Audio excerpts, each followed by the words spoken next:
Hello golfers, welcome back to JD Golf TV, your home for playing better, faster. Today's lesson is part 2 on the ShifTURN sequence that is pretty darn important to all golf swings, all golfers. So let's get after it.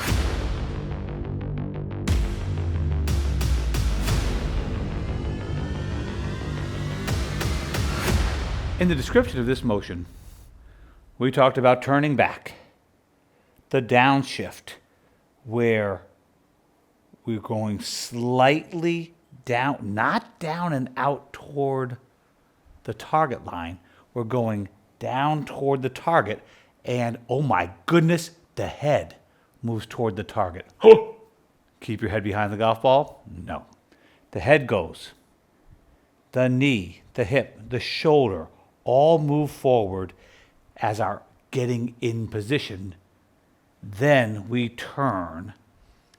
And I will tell you that some folks are going to downshift and up. Some folks are going to find more success with downshift and turn. Boy, the up and the turn are tied together fairly well, aren't they? So don't get too excited about which one of those. We're going to find out which works best. But also, as I promised, we're going to figure out, okay, fine. Now I've got a new move done again. The damn thing's going all over the place. Now what do I do? I'm not going to go through the entire warm-up for this. I'm going to go over it very quickly. Why warm up when you could form up? You can use that one. All right, here we go. We're going to go back, and we're going to turn, shift.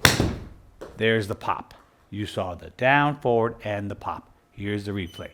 Look at that boy go. It's a thing of beauty. There it is. Get up there. All right, love it. I'm popping and turning. I'm popping and turning. Sometimes we do some of these. We're just going to swing it back into the turn. All right, really cool. We are getting in the mood, and I like to have some momentum going to this backswing. Take a look at this one. That's called the swinging start drill from 3 million years ago. Look at that guy go. And now I'm getting in the feel. I'm not quite to full swing yet. I'm getting in the feel. Okay, let's try that again. I like that drill. And you'll notice I am doing this with a ball in the way. Folks, in my opinion, you can do a ton of dry fire swings, no golf ball. The problem is the task of getting the club on the golf ball and the ball to the target-ish, close enough, is totally divorced from a dry swing. That said, you can use your stack system, doing. You can use this baby to help intensify the feel. So I can go back, down, oh yes, back, turn, there we go. But now, folks, once you've got that feel, 5 swings maybe, get it out of here, get this done with a ball in the way. Let's do the same thing. I'm going to feel. You'll see me get moving before I hit it. And okay, let's see. Didn't quite make the contact. Oh, ball's a little far forward in the stance there, Big Daddy. Gotta watch out for that kind of stuff. All right. Little late. Gotta get the up part, the pop earlier done again. And remember, this knee is going to be bent to the ball contact. It's going to be in the process of straightening, but not straightened fully unless I am hitting a driver. On a driver, I'm going to have that sucker pop in early. In fact, my left foot comes off the ground sometimes when I'm driving it. I'm jumping. All good, folks. But if the ball's on the ground, keeping this down here a little longer is probably a real important thing. All right, getting my feel on. Getting up to fuller speed. Let's see. Okay, we're getting there. We're getting there, folks. Oh, I felt like that was pretty good with the pop. I felt like it was a little earlier than the one before. And please use video. Please use video. Okay, I like that one a whole bunch. Now, where did the ball go? Which, as you know, is face and path. The move that we're making is mainly for strike quality, but may have some influence on helping you get the path more from the inside, because when I turn back and I shift toward the target, it tends to move my swing circle from the inside out to the ball a little bit more. That is true. Now, if you don't turn well enough and you're hitting the outside of the golf ball, then you got to turn more. Okay? So let's see what TrackMan says about this one here. Okay, so we've got a ball that took off. You can see it took off almost on target, right? Curved a little left. It went 150 yards, it's 37 feet left. Okay, not going to kill me. The club path itself was from the inside, and the face was actually then about 1.5 left. That's why the golf ball took off a little bit out to the left. Let me show you what the video looks like, though. It's pretty cool. You can see the golf club barely coming just from the inside of the ball. This would be super helpful if we could see it real well, but I need more light for this. Got a little problem with the light. In that case there, we still have our understanding. The face of the club sends the ball into its starting direction, and the path relative to that face curves it. In this case, the face was a little left, so the ball took off just a smidge left. The path was to the right of the face, and like a soccer kick, that glance across the back of the ball slightly creates the spin axis tilt. The ball has airplane wings, and they tilted to the left because my path went to the right of the face. Get that? It's opposite. Now, did I hit it solid? Yeah, I hit it pretty damn solid, folks. Hit it pretty damn solid. Face was a little bit closed. Now, I'm not going to make an adjustment on one golf swing. That is suicide. I'm going to hit several golf balls and see what golf tells me I need to do differently. Pretty simple. Okay, let's try again. And as you may or may not know, I usually hit a draw. So we're going to go again and try us with that draw. I've been playing golf a long time. My golf club is pretty much going to hit the inside of that ball every single time because of the way I organize the sequence of the downswing. I'm hoping this helps you as well. If you are coming over the top, we'll talk about that in a second. We're going to turn. We're going to downshift. I'm just going to call that shift pop. All right, Dunigan. Turn, shift, pop. Oh, baby. That had to be good. All right. Had the almost exact same attack angle, 4 degrees down, which is beautiful. So I'm hitting out in front. The video says, very cool. I did have the face slightly less closed. In fact, it was 0 degrees to the path. Guess what happens? No difference, no curve on a solid hit. So moving right along, if I continue to hit the golf ball from the inside like this, I'm in. Yippee skippy.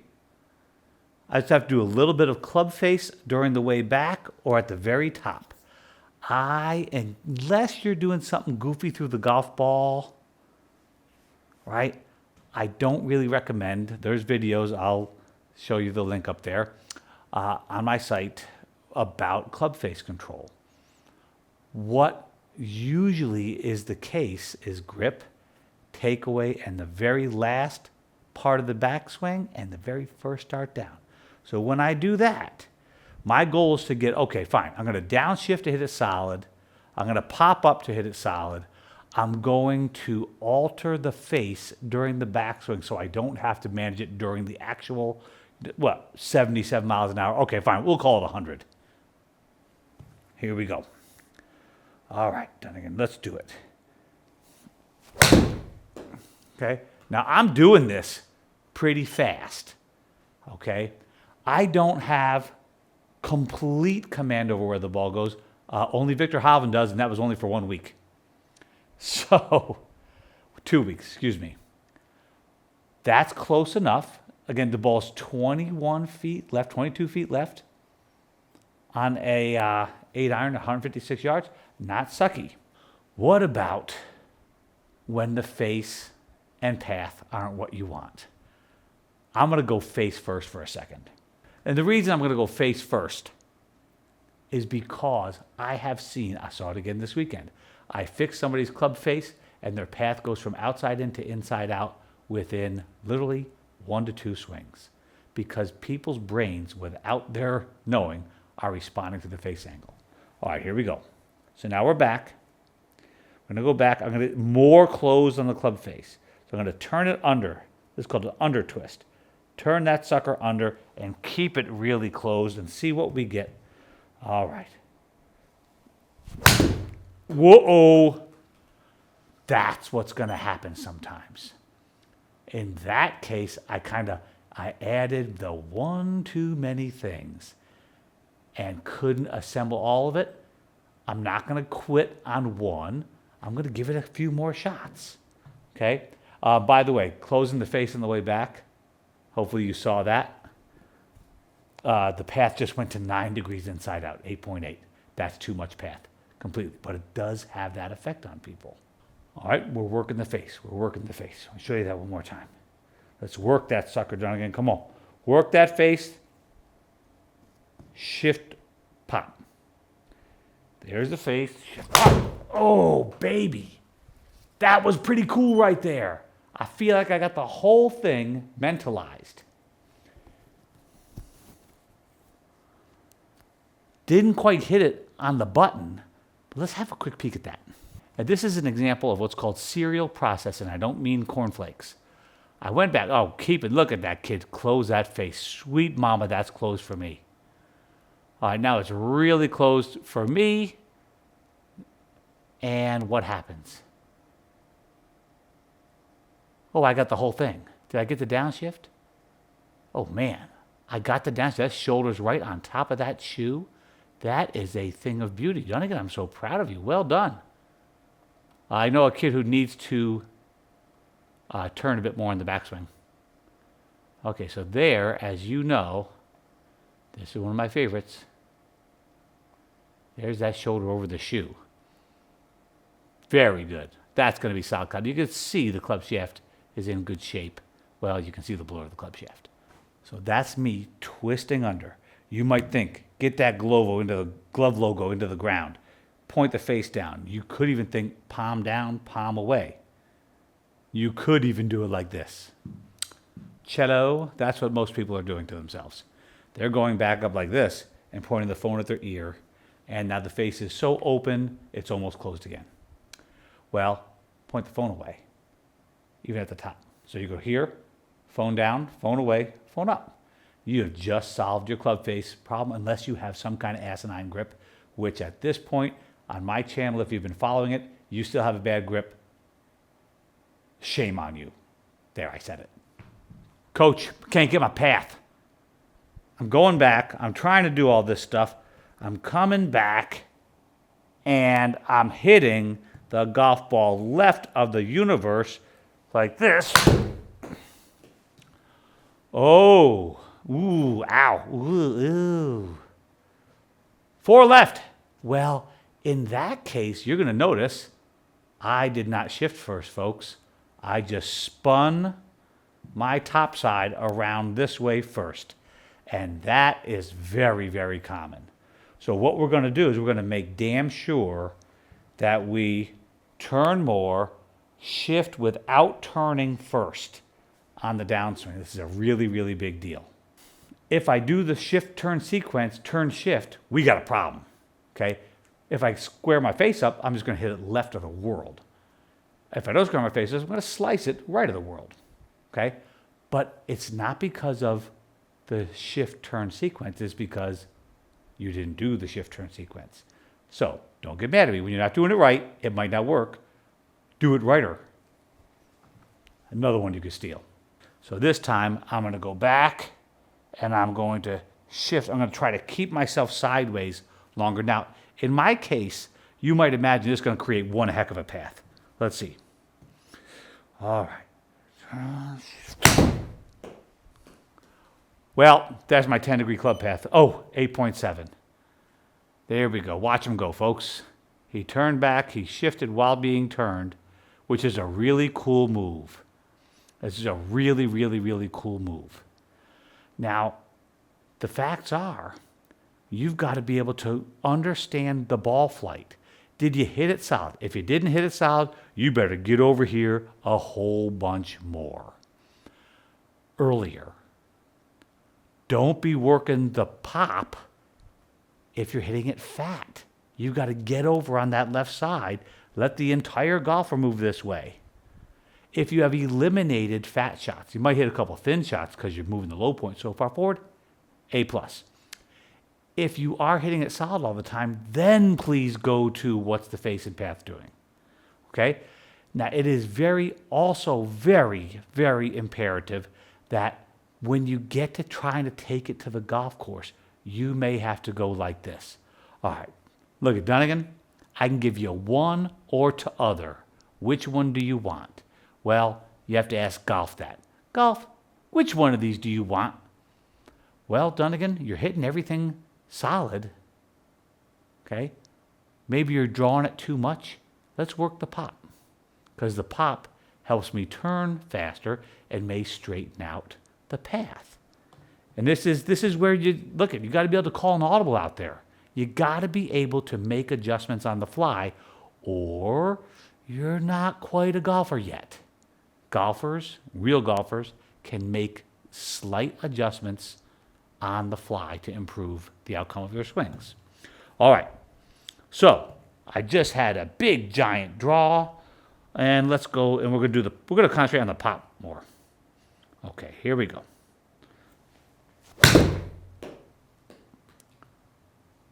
Okay, now when I did that, that was only 11 feet offline. That'll do, donkey. When I did that right there, I definitely got the up in time. That was really, really, really cool. Now I already have my club face because I can, well, one, my grip is sound. Number two, I am absolutely aware. In fact, on the golf course, my main thing, that's my practice swing. Because if I put that club face like that and start down my normal way, I did miss a fairway by 2 feet yesterday. That's the only fairway that I didn't hit it in the dead center of. I'm only hitting it 270 though. So like my little buddies say, who are very good at golf, well, you don't really hit it far enough to hit it offline, coach, do you? That's a really horrible thing to say. Now you may have noticed that when I put the pop in, my club path straightened out a whole bunch. Isn't that really cool? That's exactly what should happen, right? The shift moves a low point forward, moves the circle out to the right a little bit from the inside. The pop straightens the circle back out again. How about that? Brings the circle around to the left. That is how it works. It's a circle, folks. So during the practice session, I would carry on this way, micro adjusting, picking on one or the other, and taking that move to the golf course, and I would put it into play on the golf course. Now, if you try to put it into play and you've never done it, and you do it in a match or a tournament for the first time, you have lost your mind. You're going to need to go out on the golf course and practice it. Multi-ball practice, no scorecard, no consequence, just testing it out and then massaging it around. Then you're going to go on the golf course and you're going to eventually hit one fat. And then you're going to go, ooh, okay, all right. Keep this in mind, Dunigan. If you hit another one fat, we have an adjustment to make, all right? So if I go get set for the kid and I'm ready for action, and let's say that I'm just doing what I'm doing, I'm going to try to hit one fat, folks. I'm going to try to get rid of my downshift and see if I can hit the ball ground first. That actually was a good pop. Didn't go forward very much, but I got away with it. The ball did go very left because I didn't shift forward. Isn't that really cool? The path went to 1.3 and I hit it very far left. That very left shot or a fat shot, same thing. Get the shift going again. Same dude, add a little bit downshiftier. And even if that kept happening, folks, guess what? I'm going to downshift so much I'm going to forget about the pop completely because I can't play fat shots very effectively.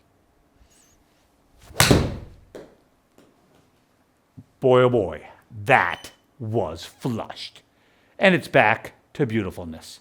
Isn't that fun? All right, folks, you've got some really good info about why to learn it and how to learn it and how to take it to the golf course. Get after it.